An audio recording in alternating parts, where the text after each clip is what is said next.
Kerkhof Pecut merupakan kuburan serdadu Belanda atau Kenil yang tewas pada Perang Aceh dalam rentang tahun 1873 hingga 1904. Pemakaman ini merupakan pemakaman militer Belanda terbesar yang berada di luar Belanda, dengan luas mencapai 3,5 hektar bahkan lebih. Kompleks kuburan Belanda semacam ini banyak tersebar di wilayah Indonesia. Namun di wilayah Aceh merupakan salah satu kompleks kuburan yang paling luas dengan jumlah korban 2.200 tentara. Kerkhof Pecut ini terletak di pusat kota Banda Aceh dan sekarang menjadi objek wisata menarik, khususnya bagi wisatawan mancanegara, terutama wisatawan asal Belanda. Selain tentara Belanda, tentara Kenil dari suku Jawa, Batak, Ambon, bahkan tentara Aceh sendiri juga dimakamkan di Kerkhof Pecut ini, termasuk juga makam putra Sultan Iskandar Muda Merah Pupuk yang tewas dihukum rajam oleh ayahandanya sendiri karena dituduh berzina pada tahun 1636. Selain itu, adanya rumor bahwa ada hal-hal mistis yang di luar akal manusia yang terjadi di kuburan kolonial ini. Untuk menjawab rumor tersebut, di video kali ini kami bersama Pak Adi yang merupakan salah seorang arkeolog yang meneliti tentang Kerkhof Pecut ini akan menjawab hal mistis tersebut. Dan berikut wawancara kami dengan beliau. Terima kasih. Perkenalkan, nama saya Aditya Ari Nur Wahyudi. Pada pagi yang berbahagia ini kita telah bersama narasumber kita yaitu Pak Adi. Terima kasih Pak telah bergabung dengan kami. Baik, sebagai arkeolog dan salah satu orang yang mengetahui tentang Kerkhof ini, bagaimana Bapak melihat nilai arkeologi yang ada pada Kerkhof itu?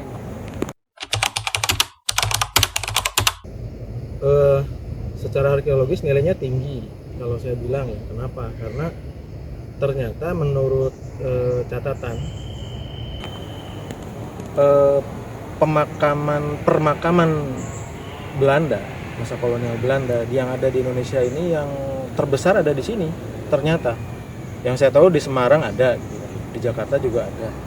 Tetapi mereka itu hanya sedikit, areanya lebih sempit, juga tinggalannya juga lebih sedikit. Di sinilah yang terbanyak. Jadi kalau ditanya soal arkeologis sudah jelas menurut saya di sini tinggi karena itu tadi populasinya pertama, dan kedua karena populasinya banyak, dengan otomatis model nisan yang bisa menjadi penanda kronologi itu juga banyak macamnya, dan bentuknya secara arkeologis udah nggak ada lagi kayak gitu. Artinya ini kan udah lebih dari 100 tahun, jadi ya secara usia udah jelas nilai arkeologinya tinggi, bentuk-bentuknya juga bagus-bagus, artinya banyak keanekaragaman bentuk, Macam dan unik Pak. Jadi nilai arkeologisnya tinggi. Bisa jadi pembeda dari Kerkhof-Kerkhof yang ada di daerah. Jelas dari segi jumlah dan bentuk. Baik, ke pertanyaan selanjutnya. Apakah terdapat simbol-simbol atau ukiran khusus pada batu nisan yang memiliki makna historis atau budaya? Bisa Bapak tolong menjelaskannya, dan mungkin ada di sini beberapa contohnya, Pak.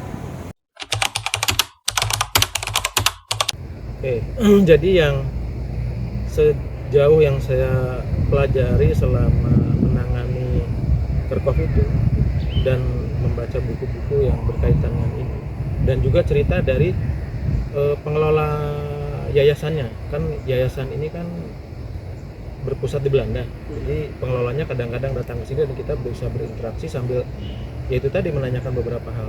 Ada beberapa nisan, batu nisan, monumen ya, sebetulnya kalau disebut nisan juga tidak tepat karena tidak semua nisan ini di bawahnya ada jenazah gitu kan. Jadi boleh saja kita sebut monumen. Jadi ada beberapa monumen yang mempunyai simbol khusus sengaja dibuat untuk menandakan gitu loh, perlambang. Misalnya begini, ada satu orang Marsose tewas dikuburkan di sini, dan dia dibuatkan oleh kawan-kawannya nisan yang diberi simbol kesatuan Marsose yang biasa ditempel di kerah bajunya. Itu digambarkan di nisan itu salah satu. Ada yang kedua, beberapa membedakan antara, kan ada banyak banyak kesatuan gitu ya, yang mereka yang bertempur di sini. Kalau yang laut mereka bikin jangkar gitu, beberapa. Ada beberapa, memang nggak banyak, tapi ada beberapa. Cuma kalau yang selain itu pada umumnya hanya berupa simbol-simbol keagamaan itu tadi. Misalnya kalau sini kan ya jelas lah Nasrani ya, salib gitu, kayak gitu. Kalau yang lokal itu sebenarnya menurut saya lebih ke ada beberapa monumen yang hanya disusun dari batu gitu, kayak orang-orang kita dulu. Tapi mereka mensatukannya menjadi sebuah bentuk abstrak gitu loh. Nggak ada ciri Eropanya sama sekali misalnya. Kalau yang lain kan memang berciri Eropa sekali gitu. Itu paling yang bisa nanti mungkin bisa ditampilkan di video itu cuplikan fotonya, nanti saya tunjukkan nisan-nisan yang saya sebutkan. Berarti dari bentuknya itu hanya melambangkan mungkin dari agama, kepercayaan, atau bahkan hanya gambaran identitas person. Kadang-kadang itu tadi seperti penghargaan dari dia rekannya, penghargaan rekannya, dia bangga sekali dengan statusnya dulu, ditempel lah di situ Kesatuan Mahasiswa itu misalnya. Ada sih, tapi nggak banyak. Baik, mungkin kita bisa beralih ke pertanyaan selanjutnya. Anda telah meneliti sejarah Kekoh Pecut secara mendalam, Pak. Bisakah Bapak jelaskan berbagai kisah individu yang dimakamkan di sini, Pak? Ya, contoh kisah salah satu individu mungkin yang sangat atau yang bersejarah lah, salah satunya, Pak, yang ada di sini. Ya sebetulnya ini kan banyak nih. Saya mungkin harus cerita sedikit latar belakangnya. Sebenarnya kan perang Aceh itu kan yang paling lama dibanding perang-perang lain yang dilakoni sama Belanda dulu. Kalau dihitung katanya menurut mereka sejak mereka masuk ke sini sampai Jepang masuk tuh mereka dalam kondisi perang sebenarnya gitu. Jadi dari 1873 sampai 1942 tuh mereka dalam status perang sebenarnya, nggak pernah berhenti. Makanya itu perang terlama, dan dari perang terlama itu korbannya itu kan 13.000 konon gitu kan. 13.000 itu semuanya lah, belum maksudnya itu militernya, terus non militernya, yang dalam pertempuran itu. Di luar pertempuran itu masih banyak lagi ratusan, mungkin 20 berapa ya, yang tercatat katanya 25.000 warga sipil yang ikut tewas dalam ini, tapi mereka bukan pasukan ya. Nah, dari sekian banyak itu yang dimakamin di sini katanya 2.200 yang militer. 2.200. Selain itu udah ratusan lain lagi yang sipil dimakamin di sini. Nah, kan banyak banget tuh gitu kan. Di antara yang banyak itu memang ada beberapa individu-individu yang menonjol. Nah, individu yang menonjol itu dia sama si menonjol itu dalam arti gini ya, dari sudut pandang si kolonial sendiri. Iya. Artinya buat kita sih, ya siapa sih gitu kan artinya. Tapi bagi mereka, bagi si orang yang memakamkannya itu dia orang-orang penting. Si yayasan itu yang yang melestarikan riwayat orang-orang ini dan Kerkhovnya, dia mencatat tuh dari sekian banyak itu mereka memilih, kalau saya nggak salah 50 gitu, ditandain khusus gitu.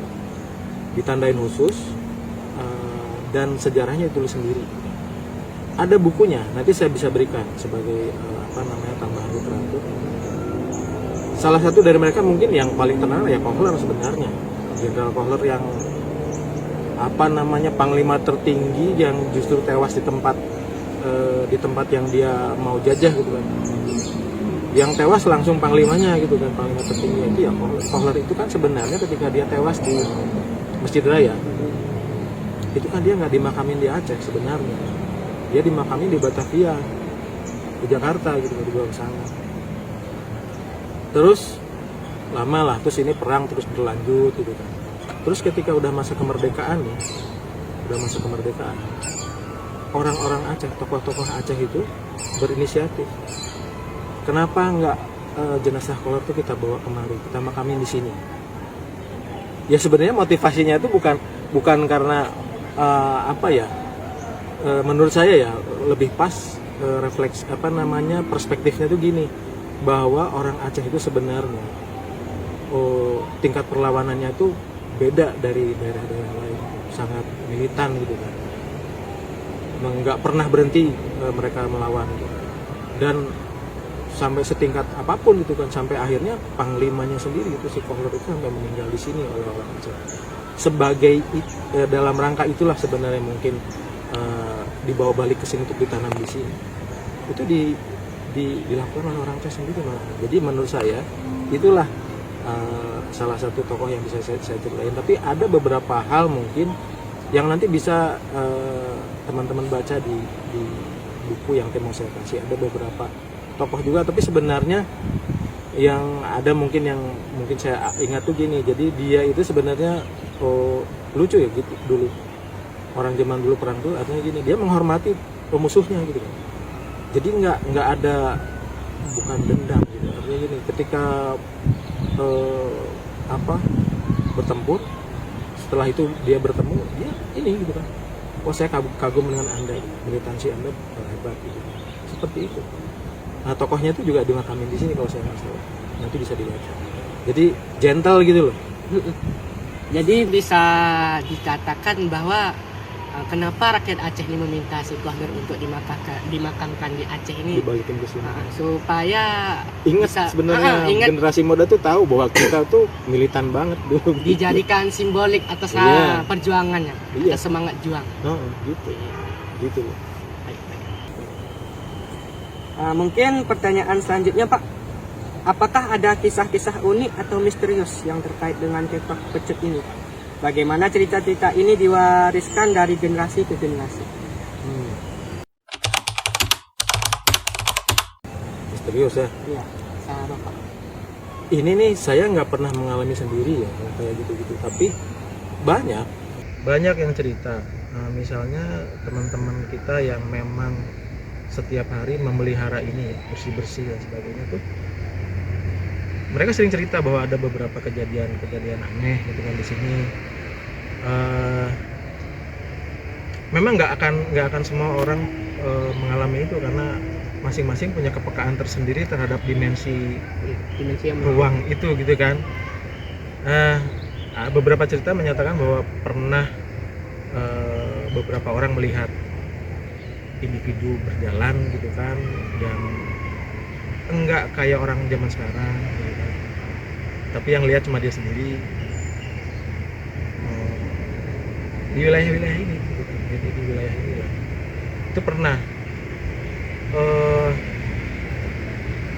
Cuma karena saya nggak pernah mengalami ya, saya nggak bisa cerita lebih jauh. Tapi kalau pertanyaannya itu, ya ada di sini ada ya, seperti umumnya sebenarnya kan, nggak cuma di sini sih, di mana-mana pun ada kalau orang yang mempercayai ya gitu.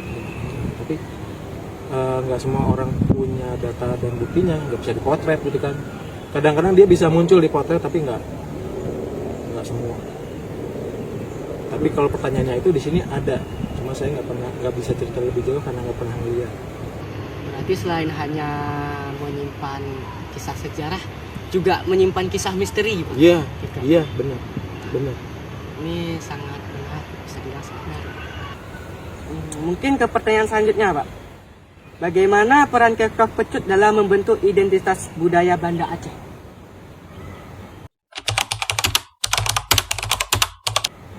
Banda Aceh itu kan sebenarnya kota tua ya. Kalau ditarik jauh banget itu kan, kalau sejarawan bilang udah 400 tahun. Tapi kalau itu ngukurnya dari yang di daerah, katakanlah wilayah Kampung Pade dan sebagainya, kan lama-kelamaan terbentuk lah, jadi meluas itu kan. Kalau peran Kekoh Pecut terhadap identitas budayanya ya itu tadi, umumnya kota-kota lama, umumnya kota-kota tua gitu kan, seperti sini Jakarta, Semarang, Surabaya, Jogja, itu kota-kota lama yang mendapat sentuhan Eropa gitu kan. Ini jadi salah satu ciri gitu menurut saya. Tadi kan seperti saya bilang di awal saya bilang, warna kolonialnya itu kelihatan banget dari bentuk-bentuk ini, bentuk-bentuk nisannya. Dulu ketika siapapun sebenarnya orang awam ya yang masuk dari gerbang depan, ketika melihat gerbangnya aja udah melihat ini nggak udah ada warna kolonial di situ gitu, warna Eropa gitu. Tambah lagi semakin masuk semakin jelas kelihatan gitu. Seperti halnya ketika kita berjalan nyusurin itu Sungai Aceh dari Mesir Raya misalnya ke arah Kedah gitu kan, sebelah kiri itu ada gedung Bank Indonesia. Itu kan arsitekturnya kolonial banget. Nuansanya sangat Eropa dan Nah, kolonial. Jadi peran Kerkhoff itu salah satunya itu kalau membentuk budaya. Sebenarnya kalau budaya di kota secara umum gitu ya, kalau kita melihat warna kolonialnya di sini menunjukkan warna kolonial yang cukup kental menurut saya. Sama halnya dengan Penayung gitu, di ruko-ruko pecinan itu bangunan-bangunan yang semasa dengan ini di masa-masa udah awal abad ke-20 ke sini gitu. Kalau ini kan dipakai dari akhir abad 19, 1873, 74 udah dipakai di sini. Mereka milih di sini kan karena ada makam Murah Kupo itu. Di sini tanahnya luas, di situ pas ada kuburan. Jadi mereka nguburin juga di sini gitu. Mereka milih di sini. Cuma sayangnya di sekitar sini bangunan kolonial udah habis. Dulu di dekat situ ada juga rumah-rumah juga, tapi udah tergusur dan sebagainya. Sebenarnya kalau masih ada itu udah jadi satu kesatuan yang ini kolonial. Yang terdekat itu tadi sentral telepon dulu, menara itu yang di situ, menara sentral telepon di seberangnya SPBU. Iya. Itu warna kolonial banget. Cuma kan karena agak rimbun ketutup pohon, nggak terlalu. Itu yang terdekat dengan ini. Jadi perannya yang membentuk wajah masa kolonial Kota Banda Aceh sebagai kota tua. Jadi mungkin bila kedepannya ada nih Pak program dari pemerintah pusat Banda Aceh sendiri untuk menjadikan area Kerkhoff sekitar ini untuk dijadikan kota wisata Pak, yang sifatnya atau bernuansa keeropaan itu, menurut Bapak bisa nggak atau cocok mendukung tuh? Bisa. Jadi gini, kalau sudut pandang sebenarnya perspektif orang Aceh terhadap Kerkhoff ini kan masih ada dua macam nih, ada yang kontra, ada yang pro. Yang kontra itu kan ya ngapain sih melihara kuburan kafir gitu, selalu begitu. Tapi kami ngejawabnya begini lah, gimana caranya kita nerangin sejarah perlawanan orang Aceh kalau nggak ada buktinya gitu loh. Ini bukti yang paling otentik menurut saya, karena kalau kita paparkan faktanya tadi, 2.200 orang itu baru yang kecatat, yang nggak kecatat berapa ribu orang tuh yang jadi korban perang Aceh itu. Jadi bukti heroisme orang Aceh di sini sebenarnya, buktinya mana tuh segitu banyaknya gitu. Itu aja yang kecatat, yang nggak kecatat lebih banyak lagi. Dan itu di pelosok Aceh itu ada loh, jangan salah, banyak korban mereka yang nggak sempat dibawa ke sini, dimakamin di situ. Saya pernah ngecek Aceh Timur, di pedalaman Aceh Timur ada. Memang nggak sempat dibikinin bagus gitu, tapi ada tandanya. Jadi kalau perspektifnya itu bisa dijadiin tema khusus kayak gitu tadi, misalnya ya udah jelas nih museum terbuka sebenarnya. Pernah dengar nggak museum prasasti di Jakarta? Sebenarnya museum prasasti itu sebenarnya Kerkhoff juga. Jadi dia museum terbuka, isinya nisan-nisan, tapi bagus-bagus nama nisannya, masih terpelihara dengan baik. Bentuknya bagus-bagus. Ada yang dibentuk patung dan sebagainya, masih utuh, masih banyak. Tapi kalah jumlah. Nah, di sini kalau bentuk mungkin ada beberapa yang istimewa, tapi yang selebihnya biasa. Cuma jumlahnya menang di sini. Kalau kita nonjolin itu bisa dibuat sebenarnya.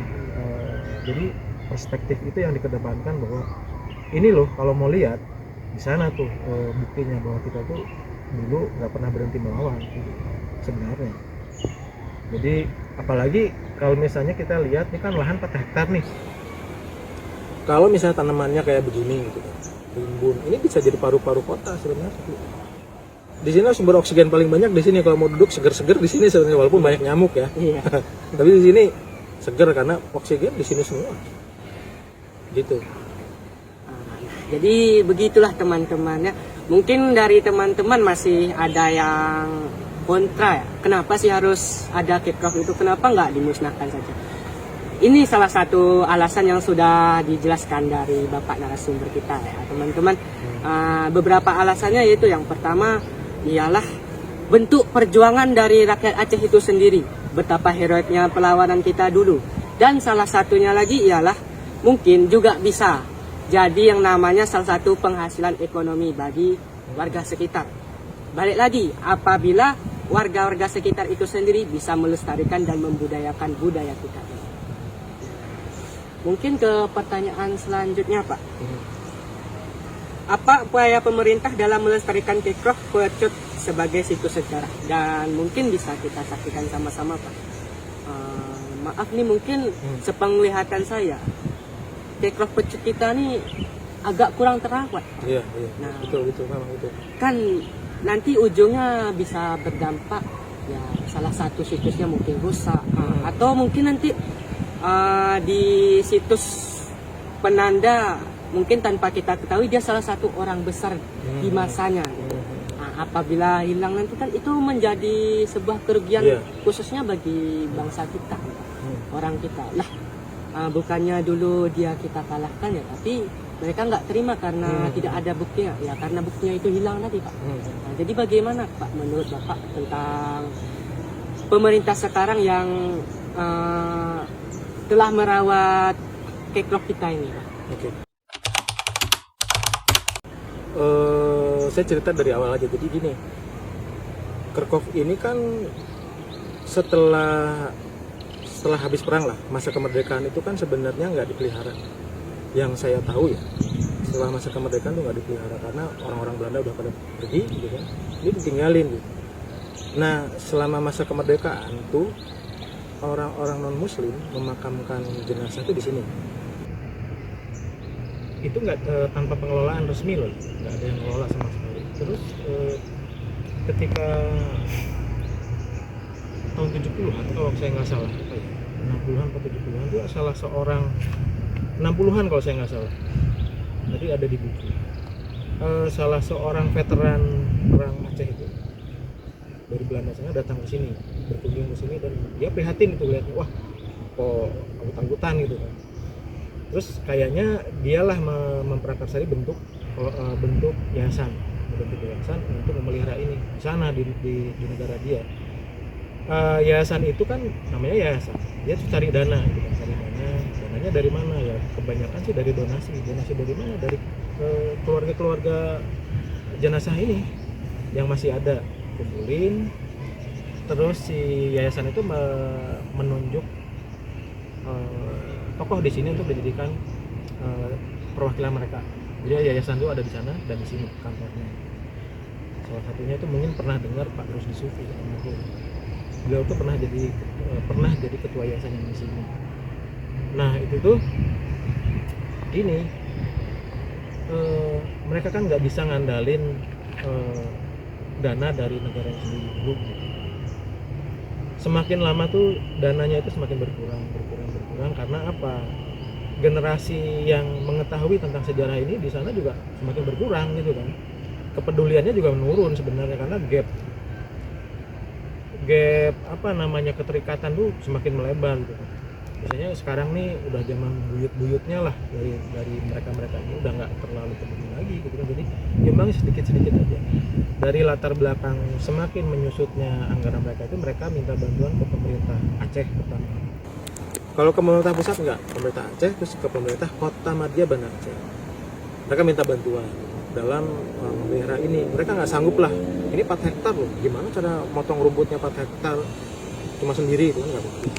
Mereka minta bantuan, terus dibantulah sebisanya oleh pemerintah Aceh sama pemerintah Kota Banda Aceh. Mereka melalui dinas-dinas yang terkait sama ini, bisa kebersihan loh. Tapi ya itu tadi seperti saya bilang, nggak mungkin maksimal. Terus akhirnya ketika tahun 2009 apa 10 saya lupa, mereka datang ke kantor kami di waktu itu masih Balai Pelestarian Cagar Budaya ya. Datanglah salah seorang perwakilan yayasan itu ke kita untuk minta bantuan juga gitu kan, karena mereka tahu bahwa kita memelihara cagar budaya. dulu memang kita nggak pernah memelihara di sini karena itu tadi udah ada yayasan, udah ada Pemko dan Pemprov Aceh gitu kan. Anggapan kita kayaknya udah bisa, ternyata enggak. Kita minta bantuan lagi, kita bantuin juga gitu kan. Nah bentuknya apa? Kalau kita bentuknya akhirnya nambah orang yang kita gaji untuk membersihkan setiap hari. Tapi kan juga nggak mungkin seluruh ini tadi. Jadi dari yayasan ada yang melihara, dari kita ada 1 orang atau 2 orang yang melihara hanya untuk memelihara kebersihan. Tapi kalau tadi yang diceritain soal makam yang rusak, itu banyak banget yang rusak. Yang rusak-rusak itu kita yang benerin.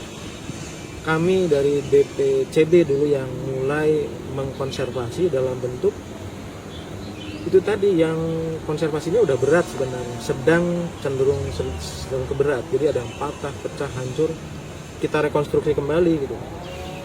Nanti ada beberapa foto yang bisa saya berikan sebagai contoh.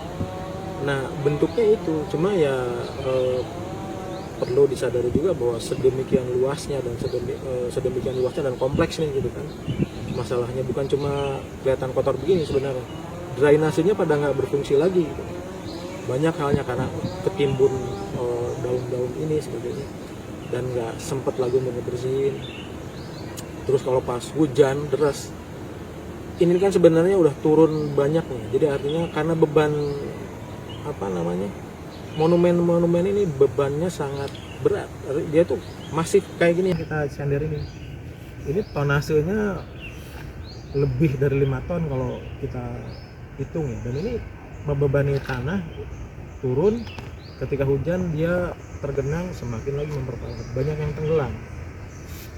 Itu susah sekali mengurusnya. Jadi memang nggak bisa kerja sendiri, kita harus kerja rame-rame, gabungan.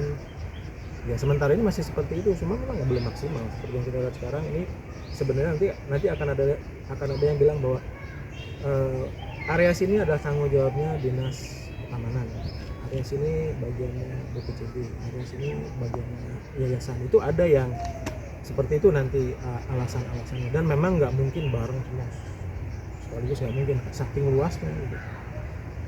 Jadi peran pemerintah ada dan semua bergabung di sini, pemerintah pusat, kami, pemerintah daerah, Pemprov, ada juga pemerintah kota Banda Aceh, ada juga sama yayasan. Jadi 4 sebenarnya, 3 pemerintah, 1 yayasan yang ikut ngerawat ini, tapi itu pun belum maksimal.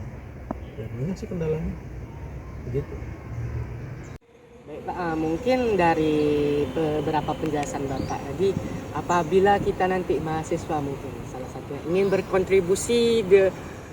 berkontribusi untuk secara bersama membantu merawat Kekeh, mungkin kami harus melapor dulu kah ke beberapa pihak terkait atau gimana gitu Pak? Atau mungkin juga harus mengusungkan kerjasama juga Pak? Bisa sih sebenarnya, dari 4 pihak yang saya sebutkan tadi, 2 ini kami dan yayasan bisa dikontak untuk kami mau mengadakan kegiatan apa gitu. Misalnya royong atau apa, terserah bentuknya, diusulin, mungkin kita bisa bantu gitu. Jadi gabung semua di sini bisa. Mungkin juga bisa membantu mewadahi kami. Terus bukan hanya itu sebenarnya, di sini bisa jadi lokasi event. Kalau mau bikin event bisa, boleh. Nanti kita arahin eventnya apa, tempatnya di mana, bentuknya seperti apa, bisa. Dulu kita pernah bikin pameran foto di sini. Pernah ada banyak event pernah di sini. Jadi jangan cuma mikir bahwa di sini ya bersih-bersih toh, enggak. Kalau bikin event di sini yang temanya kira-kira seperti itu. Jadi banyak Pak manfaat dari Kekeh ini sendiri yang bisa kita ambil. Iya. Dan salah satunya itu juga teman-teman. Mungkin ada teman-teman yang kebingungan atau nganggur ya, istilahnya, dari ya setamatan kita ambil pendidikan ini, mungkin bisa sama-sama untuk membantu merawat Kekeh ini kah, atau menyalurkan bakatnya. Mungkin dari ada yang ingin membuat event gitu kan, bisa sama-sama kita ramaikan. Banyak caranya itu, karena Kekeh ini seperti yang kita ketahui banyak manfaat. Nah, jadi mungkin sekian saja Pak wawancara dari kita, obrolan singkat pada pagi yang berbahagia ini. Dan juga teman-teman, dari penjelasan Bapak tadi banyak ya banyak manfaat kesimpulan yang dapat kita ambil. Nah, salah satunya itu poin utamanya balik lagi semuanya ke diri kita sendiri. Tidak ada yang namanya sebuah barang atau sebuah situs ya, apapun itulah. Tidak ada yang namanya tidak bermanfaat. Itu balik ke semua kita sendiri. Bagaimana penilaian kita, perspektif kita, dan bagaimana cara kita menangani dan merawatnya. Mungkin hanya sekian dari saya. Terima kasih. Saya ucapkan Assalamualaikum warahmatullahi wabarakatuh. Dan itulah hasil dari wawancara kami dengan Bapak Adi selaku orang yang mengetahui seputar Kirchhoff pecut ini. Memang kalau kita membahas tentang Kirchhoff ini tidak ada habisnya, mulai dari segi sejarahnya sendiri maupun hal-hal mistis yang melingkupinya. Sekian dari kami, terima kasih kami kepada Bapak Adi yang sudah meluangkan waktunya untuk memberikan penjelasan yang lebih mengenai kuburan kolonial ini. Dan terima kasih juga kepada semuanya yang telah menonton video ini sampai akhir. Assalamualaikum warahmatullahi wabarakatuh.